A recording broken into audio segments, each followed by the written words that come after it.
Calories, calories, calories, and more specifically today, calorie counting and why it's not essential. This one's specifically about sort of when you're looking to lose weight and you're looking at, people say, oh, you've got to track your calories, you've got to look at your calorie deficit, and the word calorie gets thrown about. It kind of scares a lot of people. I think a lot of people think, oh, I've got to track absolutely everything that goes in and all that, and oh, I'm worried about that, and it's going to take so long.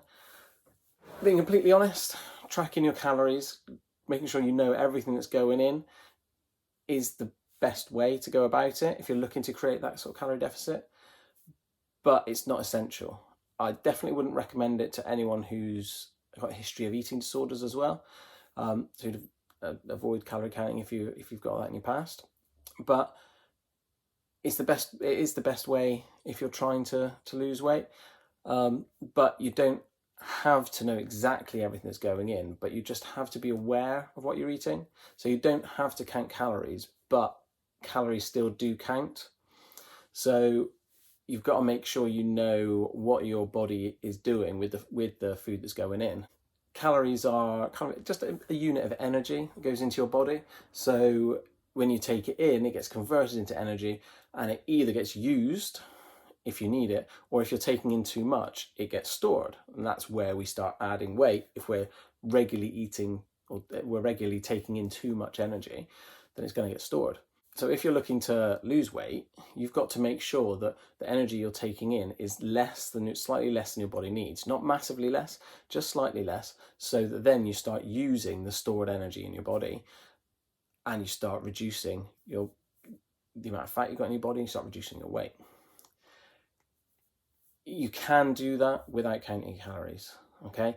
Little simple things. If you just register everything that's going in your body and just remember what you've eaten each day, and you track your weight, if it doesn't have to be daily, but like beginning of the week, beginning of the next week, if you do it first thing on a Monday morning or last thing on a Sunday night every week, and then you can see what your weight is doing.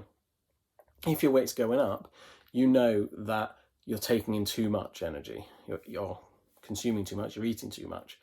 So you then, after a couple of weeks, if that's happening regularly, you then reduce what you're eating. So you consciously eat a little bit less.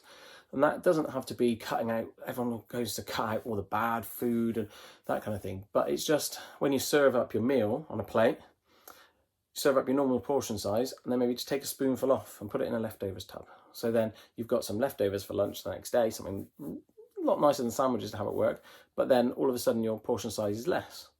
So then you're taking in less energy. And then you'll weigh yourself, and then it might be that your weight then maintains. So you know that that's your maintenance calories. And so if you want to lose weight, you drop a little bit more that you're eating, you'll eat a little bit less. If you want to add on weight, then you obviously eat a little bit more. Sounds simple, but it takes a little while to get the hang of what you're trying to achieve. You need to have sort of the knowledge of what calories are in what and how much goes into this and how your body reacts to things. So it's going to take a little while to nail it, but it is possible without counting every calorie. The other thing you've got to remember is eating healthy doesn't necessarily mean losing weight. So you can eat the healthiest food. You can have nothing but salad, sort of nutrient-dense food.